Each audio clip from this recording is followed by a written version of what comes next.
Hello students, in the last lecture we have studied about the quantifier, quantify statement. After that we have studied about the rules of negation, and so also we have studied about the converse, inverse and contrapositive of the given statement. So today we will solve examples related to this topic. तो देखो अब यहाँ पे exercise 1.3 में का पहला example लिखा है मैंने. So in this example, what is given? See here, set A is given 3, 5, 7, 9, 11 and 12. So set A contains these elements here. Determine the truth value of the following. तो आपको following इसकी truth value determine करना है. ठीक है. तो अब देखो यहाँ पे पहला स्टेटमेंट दिया है देयर एग्जिस्ट. आपको मालूम है सिंबल का meaning there exist x belongs to a such that x minus 8 is equal to 1. अब आपको ये बताना है कि ये ट्रू है कि फॉल्स है. अब कैसे डिसाइड करेंगे ट्रू है कि फॉल्स है? देखो क्या दिया देयर एग्जिस्ट. देयर एग्जिस्ट का मतलब कम से कम यहाँ पे ऐसा एक एलिमेंट भी अगर एग्जिस्ट होता होगा जो ये कंडीशन को सेटिस्फाई करता है तो डेफिनेटली स्टेटमेंट क्या रहेगा? ट्रू रहेगा. क्योंकि देयर एग्जिस्ट दिया है, there exist x belongs to a. एक भी रहा तो भी चलेगा, दो रहे तो भी चलेगा, तीन रहे तो भी चलेगा. ठीक है. तो देखते हैं अब x बिलोंग्स टू a. देखो x minus 8 is equal to 1 आता है क्या? देखो x की वैल्यू देखो 3 है. 3 माइनस 8 कितना आ जाएगा? माइनस 5. नहीं आ रहा 1. 5 लिए तो 5 माइनस 8 आ रहा क्या? नहीं. तो देखो 9 अगर आपने लिया, 9 माइनस 8 इज इक्वल टू क्या आता है? 1 आता है. यानी इसका मतलब ये जो है ये 9 के लिए ट्रू है. इसका मतलब क्या है? देयर एग्जिस्ट दिया है तो therefore this statement is true. यानी इसका आंसर कैसे लिखेंगे? देखो आप यहाँ पे ये फर्स्ट में का फर्स्ट है, आप ऐसा लिख सकते हैं एज क्या लिखेंगे? 9 belongs to a such that. ठीक है. 9 belongs to a such that क्या हो जाएगा यहाँ पे? x minus 8 is equal to 1. That means यहाँ पे 9 माइनस 8 इज इक्वल टू क्या होता है? 1. And therefore we can say given statement क्या बोलेंगे? Is true. ठीक है. समझा है ना? देयर एग्जिस्ट दिया होगा तो यहाँ पे एक भी एलिमेंट रहा तो चलेगा, एक भी एलिमेंट रहा तो चलेगा. तो देखो एक एलिमेंट है वहां पे. ठीक है. हाँ, अगर यहाँ पे ऐसा दिया रहता फॉर एवरी तो फिर ये क्या रहता? फॉल्स रहता. फॉर एवरी अगर दिया रहता यहाँ पे देयर एग्जिस्ट की जगह पे अगर ऐसा लिखा रहता कि for every x belongs to a x minus 8 is equal to 1 तो ये फॉल्स रहता क्योंकि सबके लिए वैल्यू 1 नहीं आती. ठीक है. उसके बाद में देखो अब यहाँ पे क्या दिया? For all. For all x belongs to a x square plus x is an even number. अब ये आपको कैलकुलेट करके देखना पड़ेगा. देखो x स्क्वायर यानी क्या हो जाएगा यहाँ पे? 9 प्लस क्या? x की वैल्यू 3 क्या आ जाएगा? 12 आ रहा है. अगर आपने 5 लिया यहाँ पे 25 प्लस 5 यानी क्या हो जाएगा? 30 इज ऑल्सो इवन नंबर. 7 लिया आपने कितना आएगा? 7 का स्क्वायर यानी कितना आ जाएगा? 49 प्लस 7 कितना होता है? 56. ठीक है. ये भी इवन नंबर आएगा. अगर आपने 9 लिया 9 स्क्वायर यानी 81 प्लस x यानी 9 ही हो जाएगा 90. ये भी है. ये आता है 121 प्लस डेफिनेटली 11 आ जाएगा. ये भी इवन नंबर आएगा. ये 144 प्लस x यानी डेफिनेटली ये क्या आ जाएगा? ट्रू. तो यहाँ पे we can write second thing. तो क्या बोलेंगे यहाँ पे? For x belongs to a for every दिया तो देखो सभी के लिए यानी इवन नंबर ही आता है. ये सभी के लिए ये क्या आता है? इवन नंबर ही आता है. We can say here directly लिख सकते हैं अब यहाँ पे here given statement is we can say true as given condition is true for all x belongs to a. Given condition जो है, कंडीशन कौन सी है? x square plus x. देखो ये इवन नंबर हमेशा आ रहा है. आप कैलकुलेट करके देख सकते हैं. 3 स्क्वायर यानी 9 प्लस 3 यानी 12, 5 स्क्वायर यानी 25 प्लस 5 अगेन 49 प्लस 7 आ जाएगा यहाँ पे. ठीक है. तो ये हमेशा क्या आता है? इवन नंबर आता है. यहाँ पे जितने भी एलिमेंट है सबके लिए आ रहा है, इसलिए फॉर एवरी दिया है तो ये डेफिनेटली क्या है? ट्रू है. उसके बाद में देखो थर्ड. अब थर्ड में क्या दिया? देखो there exist x belongs to a such that x square is less than 0. देखो यहाँ पे x बिलोंग्स टू a दिया तो यहाँ पे देखो x बिलोंग्स टू यानी ये इतने एलिमेंट दिए है. अब इसका स्क्वायर अगर आप फाइंड करेंगे तो लेस देन 0 आता है क्या? बिल्कुल नहीं आएगा क्योंकि स्क्वायर इज ऑलवेज पॉजिटिव। देखो ये सभी पॉजिटिव नंबर है, इवन निगेटिव भी नंबर रहते तो लेस देन 0 नहीं आता, स्क्वायर हमेशा पॉजिटिव रहता है। तो therefore we can say this is false. Therefore given statement is false. Given statement is false. अब चाहे तो रीजन लिख सकते as square of each element of a is positive. ठीक है, अब square of each element positive रहेगा वहां पे। तो देयरफॉर ये स्टेटमेंट क्या है, गिवन स्टेटमेंट इज फॉल्स है। अब देखो यहाँ पे फोर्थ, तो फोर्थ में क्या दिया, देखो for every x belongs to a x is a even number. अब देखो यहाँ पे एक्स बिलोंग्स टू ए दिया और एक्स इवन नंबर, तो या इसका मतलब क्या है, सेट ए के सभी एलिमेंट क्या इवन नंबर है क्या, नहीं है। इवन नंबर देखो ये एक ही दिख रहा है मुझे, तो इसका मतलब क्या बोलेंगे यहाँ पे, this statement is for all बोला है यहाँ पे। हाँ, देयर एग्जिस्ट दिया रहता तो ये ट्रू रहता है। ठीक है, तो देयरफॉर यहाँ पे क्या लिखेंगे, given statement is false. Given statement is false. ठीक है, क्योंकि x is a even number बोला है तो वहां पे ये 3 क्या है, ऑड नंबर है। फॉर ऑल बोला है, और से मेन बोले तो फॉर ऑल दिया है, तो यहाँ पे लगे तो ऐसा लिख सकते हैं as 3, 5, 7, 9, 11 belongs to a which are odd number. ठीक है, ये क्या है, ऑड नंबर से। ठीक है, उसके बाद में देखो आप यहाँ पे फिफ्थ क्या दिया है, there exist x belongs to a. There exist यानी एक भी एलिमेंट रहा तो ट्रू रहेगा, तो ये कंडीशन सेटिस्फाई होना चाहिए। तो देख लेते हैं अपन, बिगेस्ट नंबर ही ले लेते हैं। देखो यहाँ 12 अगर पुट करेंगे, 3 × 12 कितना हो जाएगा, 36। 36 + 8 कितना, 44, ग्रेटर देन 40 है। तो एक भी एलिमेंट रहा तो चलता है क्योंकि देयर एग्जिस्ट दिया है। तो यहाँ पे अपन यहाँ पे ऐसा लिख लेते हैं, फिफ्थ गिवन स्टेटमेंट इज क्या रहेगा यहाँ पे, ट्रू एज, ये भी देख लो, अगर आपने 11 पुट किया तो क्या हो जाएगा, 33 + 8 यानी क्या हो जाएगा, 41। 41 ग्रेटर देन 40, बाकी के लिए नहीं आएंगे यानी। तो as we can say there exist 11 and 12, क्या एज फार वी कैन से 11 and 12 बिलोंग्स टू ए, क्या रहेगा यहाँ पे 3x + 40 क्या रहेगा, ग्रेटर देन, सॉरी 3x + क्या है 8 है, ग्रेटर देन क्या रहेगा 40 रहेगा। ठीक है, इसके लिए ग्रेटर देन 40 आएगा, तो गिवन स्टेटमेंट क्या रहेगा, ट्रू। अब उसके बाद में देखो for all x belongs to a 2x + 9 is greater than 14। अब फॉर ऑल बोला है तो देखते हैं अपन यहाँ पे, अगर 3 लिए अपन ने, मिनिमम सबसे छोटा नंबर ये है, तो 3 लिए तो क्या होगा यहाँ पे 6 है ना, 2 × 3 यानी 6, 6 + यहाँ पे 9 कितना रहा, 15 है ना, 6 + 5 यानी, सॉरी हाँ, तो क्या जाएंगे यहाँ पे 6 + 9 है यानी 15 आएगा, 15 ग्रेटर देन 14 है, यानी इसका मतलब डेफिनेटली ट्रू है। अब बाकी के लिए ट्रू रहने वाली है क्योंकि ये सबसे छोटा नंबर है यहाँ पे। तो therefore we can say 6, we can say given statement is true as for all, क्या बोलेंगे यहाँ पे, x belongs to a given condition is true। ठीक है, सबके लिए होगा, यानी यहाँ पे सिंबल देखना है, देयर एग्जिस्ट बोले तो एक के भी लिए अगर ट्रू होगा तो ट्रू रहेगा, फॉर ऑल बोले तो सबके लिए ट्रू रहना ही चाहिए तो ट्रू रहेगा, नहीं तो फॉल्स रहेगा। ठीक है, तो देखो यानी बिल्कुल सिंपल है ये।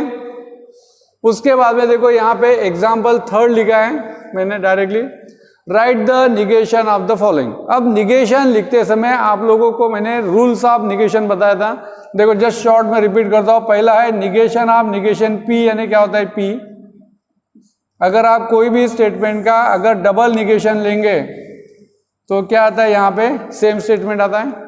उसके बाद में देखो negation of P conjunction Q अगर है तो ये आता है negation of P disjunction negation of Q, this is known as De Morgan's law.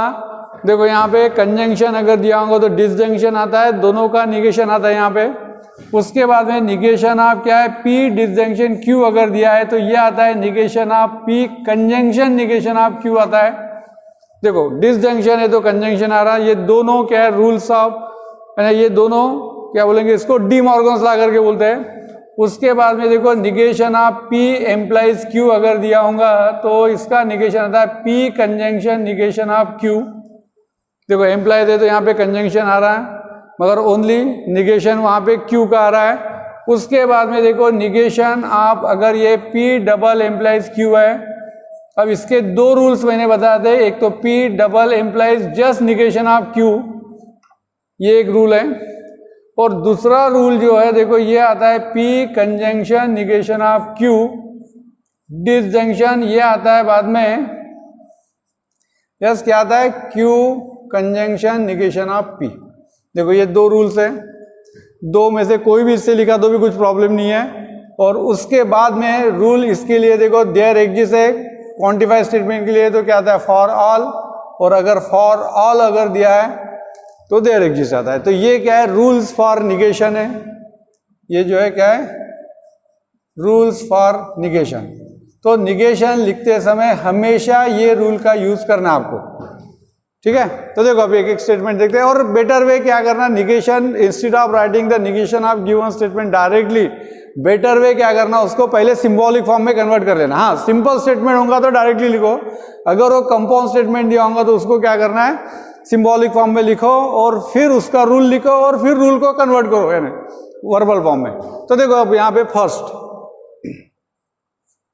अब फर्स्ट जो दिया है देखो क्या दिया है, x प्लस 8 ग्रेटर देन 11 है, or y minus 3 is equal to 6। देखो यहाँ पे पहला स्टेटमेंट जो दिया है x plus 8 greater than 11 or y minus 3 equal to 6।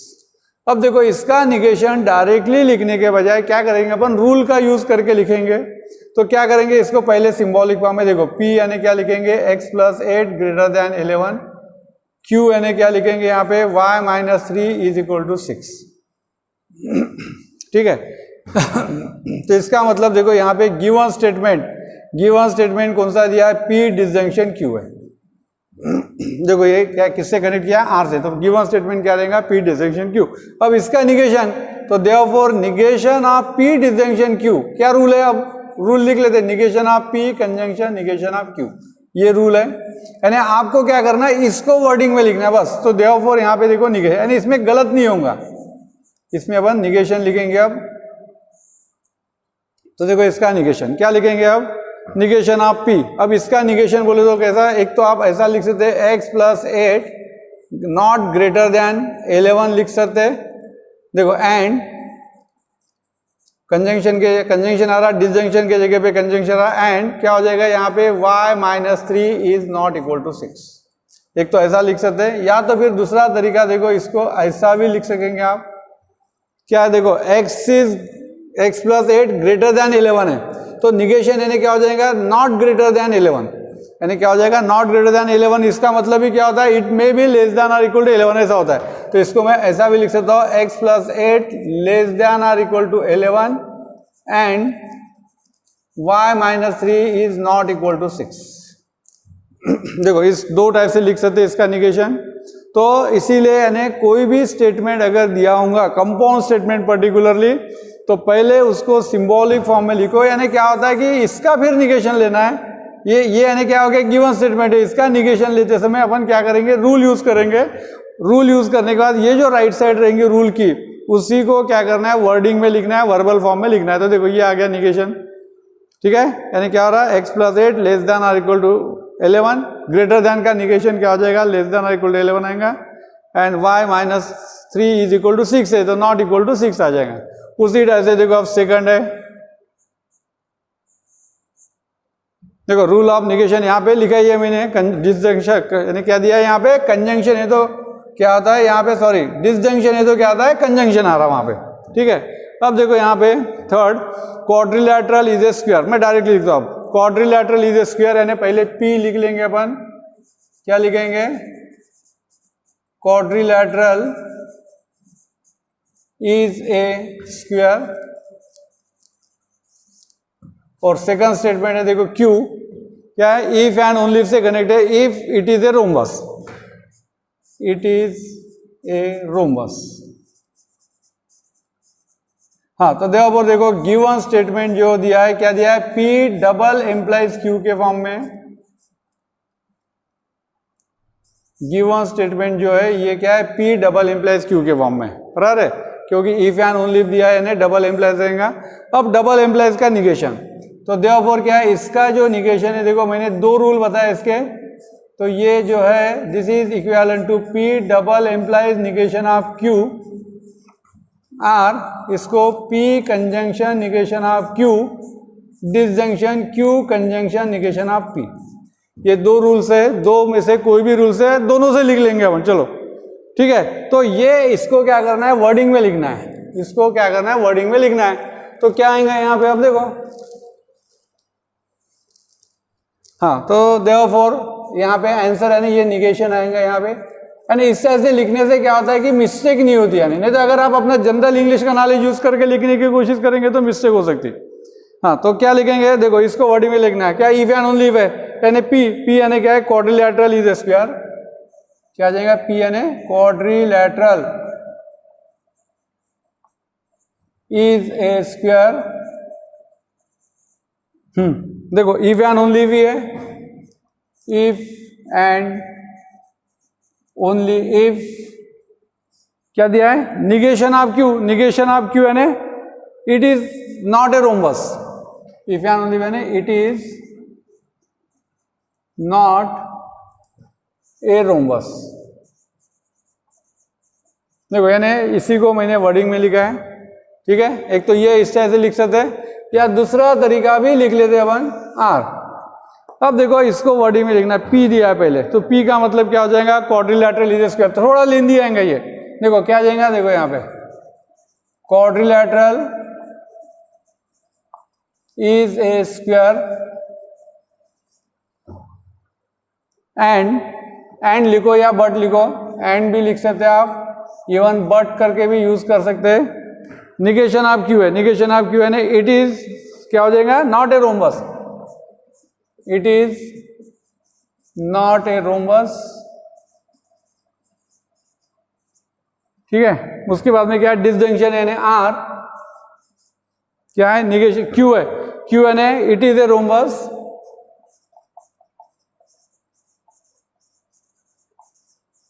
It is a rhombus, it is लिखो या क्वाड्रिलैटरल इज ए रोम्बस लिख सकते हैं, ठीक है। एंड इट इज लिखा तो भी चलेगा, क्वाड्रिलैटरल, और चलो क्वाड्रिलैटरल लिख ले, या इट इज लिखा तो भी चलेगा, नहीं, quadrilateral is not A square. तो मेरे ख्याल से क्वाड्रिलैटरल के जगह पे अगर आपने इट इज लिखा तो बेटर ही रहेगा, क्योंकि ऑलरेडी मेंशन किया है, ठीक है। It is a rhombus and it is not A square, ठीक है। इट का मतलब यहाँ पे ब्रैकेट में लिख लेता हूँ मैं, चलो क्वाड्रिलैटरल, तो ये हो गया। देखो थोड़ा लेंदी जाएगा लिखने के लिए, मगर इसी को क्या करना है, ऑलरेडी ये सिंबॉलिक फॉर्म में दिया है, तो इसको वर्बल फॉर्म में लिखना है। तो in the beginning itself we are taken the example in which we are written the given statement in the verbal form, ठीक है। तो ये हो गया, ठीक है। इफ एंड ओनली इफ, दोनों इससे लिखो, एग्जाम में कुछ प्रॉब्लम नहीं आने, दोनों रूल है, ठीक है। उसके बाद में देखो थर्ड,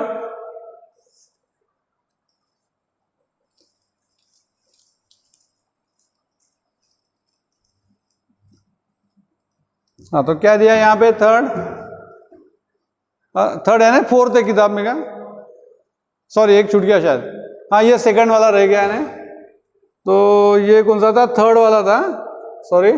अब ये सेकंड वाला लेते, देखो यहाँ पे क्या है, P क्या है, 11 इज लेस देन क्या दिया है, 15, और Q दिया है यहाँ पे 25 इज ग्रेटर देन 20। देखो ये एक छूट गया था यहाँ पे, ठीक है।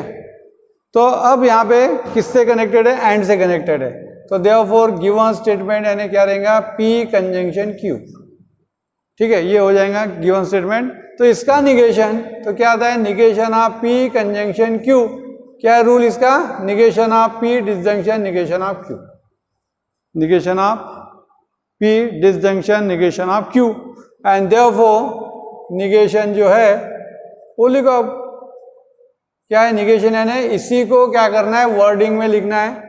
निगेशन ऑफ P, तो इसका निगेशन देखो क्या आ जाएगा, 11 इज ग्रेटर देन और इक्वल टू 15। आर क्या है निगेशन ऑफ Q, ठीक है ना, यहाँ डिसजंक्शन का सिंबल यानी आर है, क्या आ जाएगा 25 इज लेस देन और इक्वल टू 20। ठीक है, लेस देन है तो greater than equal to, greater than है तो लेस देन इक्वल टू, या अगर इसको आपने ऐसा भी लिखा तो गलत नहीं है, 11 इज नॉट लेस देन 15 और 25 इज नॉट ग्रेटर देन 20, लिख सकते हैं, कुछ भी प्रॉब्लम नहीं। ठीक है, ऐसा भी लिख सकते हैं। उसके बाद में देखो कौन सा है, फोर्थ। अब फोर्थ में देखो P क्या दिया है, it is cold, it is cold and raining, यानी इट इज रेनिंग। तो अब देखो ये स्टेटमेंट यानी क्या दिया है, it is cold and raining दिया है, तो यहां पे अपन P लिख लेते, क्या लिखेंगे, इट इज कोल्ड, पहला स्टेटमेंट कोल्ड, और Q यानी क्या लिखेंगे, इट इज रेनिंग। ठीक है, इट इज रेनिंग। तो देयरफॉर यहां पे क्या आ जाएगा, देखो गिवन स्टेटमेंट जो है वो क्या आ जाएगा, P कंजंक्शन Q, एंड से कनेक्टेड है तो P कंजंक्शन Q। अगेन देखो इसका रूल है negation of P conjunction Q, क्या है इसका rule, negation of P disjunction negation of Q। देखो आपको रूल यूज करके लिखना है। ठीक है, अब इसको वर्डिंग में लिखो। ठीक है, यहाँ पे कंजंक्शन दिया है, ये गिवन स्टेटमेंट देखो यहाँ पे इट इज कोल्ड एंड से कनेक्टेड है, तो देयरफॉर यहाँ पे क्या आ जाएगा, निगेशन, क्या आ जाएगा, निगेशन ऑफ P, यानी क्या आ जाएगा, इट इज नॉट कोल्ड और इट इज नॉट रेनिंग, या नॉट रेनिंग, नॉट रेनिंग। ठीक है, एंड के जगह पे देखो आर आ रहा वहां पे, तो ये हो गया इसका निगेशन। ठीक है, उसके बाद में देखो यहाँ पे कौन सा है, फिफ्थ है। चलो मैं यहाँ पे डायरेक्टली पहला स्टेटमेंट P, दूसरा Q लिख लेते हैं। क्या दिया देखो, इफ देन से कनेक्टेड है, इफ देन से कनेक्टेड, क्या इट इज रेनिंग, P यानी ये ले लेते हैं, इट इज रेनिंग, रेनिंग है, हाँ, और यहाँ पे क्या है, we will go to play football, Q है, we will go to play football. तो देखो देयरफॉर गिवन स्टेटमेंट, देखो इसमें आपकी दोनों प्रैक्टिस हो रही है, यानी सिंबॉलिक फॉर्म में लिखने की भी प्रैक्टिस हो रही। तो इसको क्या दिया, देखो इफ देन से कनेक्ट किया है, यानी इसका मतलब गिवन स्टेटमेंट क्या आ जाएगा, P implies Q, given statement क्या आएगा, P एम्प्लाइज Q। अब इसका रूल देखो क्या है, negation of P implies Q, यानी क्या है, P कंजंक्शन है, देखो यहाँ पे एम्प्लाइज नहीं आ रहा, P conjunction negation of Q, ये प्रूव किया है। ठीक है, तो ये रूल है negation of P implies Q, इसका रूल है P conjunction negation of Q, यानी आपको क्या करना है, इसको वर्डिंग में लिखना है आंसर। इसको अगर आपने वर्डिंग में लिखा तो आपको गिवन स्टेटमेंट का क्या मिलेगा, निगेशन मिलेगा। तो P यानी it is raining, it is raining and लिखो, बट लिखो we will go, we will क्या आ जाएगा, देखो नॉट आएगा, negation of Q, we will not go to play football, क्योंकि निगेशन ऑफ Q है, इसीलिए वहां पे we will not go to play football. देखो इट इज रेनिंग, इसी को वर्डिंग में लिखना है, it is raining and we will not go, negation of Q दिया तो इसका निगेशन है नॉट यूज करना है, we will not go to play football. ठीक है, तो देखो यानी निगेशन में रूल यूज करके लिखो हमेशा। इसके बाद में कौन सा है, देखो ये तो सिंपल वाला है, √2 इज ए रैशनल नंबर है, सिंपल स्टेटमेंट है, इसका निगेशन क्या आ जाएगा, सीधा इधर लिख सकते हैं, कुछ भी सिंबॉलिक फॉर्म में कन्वर्ट करने की जरूरत नहीं है। √2 is not a rational number, ठीक है, it is not a rational number, सीधा लिख सकते। अब देखो यहाँ पे 7, ये भी सिंपल स्टेटमेंट है, मगर यहाँ पे देखो ऑल दिया है, all natural numbers are whole number. अब मैंने आपको स्टार्टिंग में बताया कि अगर वहां पे देयर एग्जिस्ट दिया है, देखो ये देयर एग्जिस्ट है, तो उसके जगह पे क्या आ जाएगा, फॉर ऑल आएगा, यानी ऑल के जगह पे देयर एग्जिस्ट आ जाएगा, और देयर एग्जिस्ट अगर दिया होगा तो उसके जगह पे फॉर ऑल आएगा, यानी तो इसीलिए ऑल दिया है, तो इसीलिए इसका निगेशन लिखते समय ऑल के जगह पे क्या लिखेंगे अपन, देयर एग्जिस्ट। तो इसका भी निगेशन देखो क्या आ जाएगा यहाँ पे 7, तो we can write there exist a natural number, there exists a natural number, there exists a natural number, क्या दिया है, ऑल बोला है, तो ऑल के जगह पे सम भी लिख सकते हैं, या there exist natural numbers which are whole numbers, ऐसा भी लिख, there exist natural numbers which are whole numbers, which are whole numbers, ठीक है, इस तरह से लिख सकते हैं, there exist natural numbers which are whole numbers.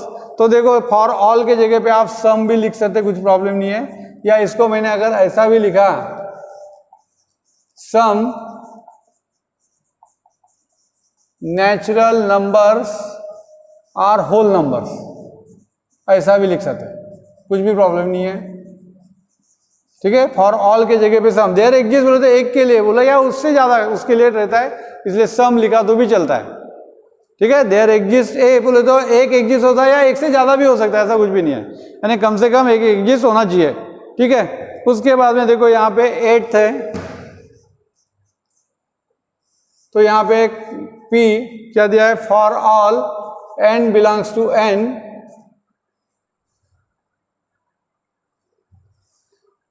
तो ये भी सिंपल स्टेटमेंट ही दिया है, फॉर ऑल दिया है, n belongs to n, n square plus n plus 2 is a divisible by 4, तो इसको भी P और Q लेने की जरूरत नहीं है, क्या आ जाएगा, फॉर ऑल के जगह पे अपन क्या लिखेंगे, there exist n belongs to what is n such that, ठीक है, क्या आ जाएंगे यहाँ पे, n square plus n plus 2 is not, तो नहीं है, not divisible by 4, divisible by 4, देखो निगेशन में नॉट तो आएंगे वहां पे, मगर यहाँ पे कैसे आएगा, फॉर ऑल के जगह पे क्या आ जाएगा, there exist n belongs to n such that n square plus n plus 2 is not divisible by 4, यहाँ पे इज डिविजिबल दिया है, तो निगेशन में नॉट आएंगे वहां पे।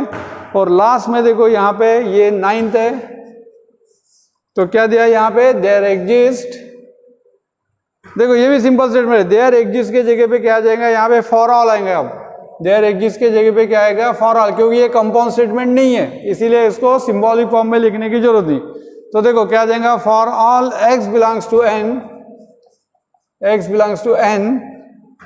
क्या आ जाएगा यहाँ पे, x माइनस 17, अब इसका निगेशन क्या हो जाएगा, ग्रेटर देन और इक्वल टू 20, देखो यहाँ पे इसका निगेशन लिखना है, लेस देन है तो क्या हो जाएगा, ग्रेटर देन और इक्वल टू 20, या अगर आपने x minus 17 is not less than 20 लिखा तो भी चलेगा, मगर फॉर ऑल आना चाहिए यहाँ पे देयर एग्जिस्ट की जगह पे, ठीक है, और यहाँ पे लेस देन है तो ग्रेटर देन और इक्वल टू 20 आना चाहिए। तो देखो ये रूल्स ऑफ निगेशन का यूज करके ही आपको निगेशन लिखना है।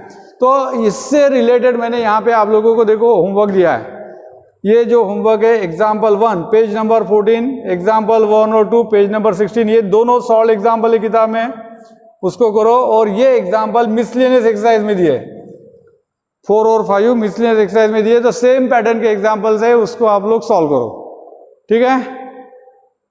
अब इसके बाद में देखो क्या है, कॉन्वर्स, इनवर्स और कॉन्ट्रा पॉजिटिव से रिलेटेड वाले एग्जाम्पल है।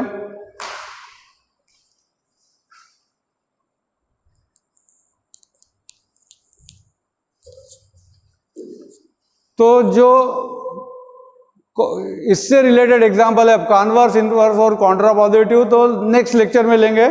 तो नेक्स्ट लेक्चर में अपन क्या करेंगे, examples related to converse, inverse और कॉन्ट्रापॉजिटिव लेंगे, और उसके बाद में by using these rules of negation given statement को कैसे सिंप्लीफाई करना, गिवन स्टेटमेंट अगर सिंबॉलिक फॉर्म में दिया तो उसको कैसे सिंप्लीफाई करना, उस टाइप के भी एग्जाम्पल लेंगे। ठीक है, थैंक यू।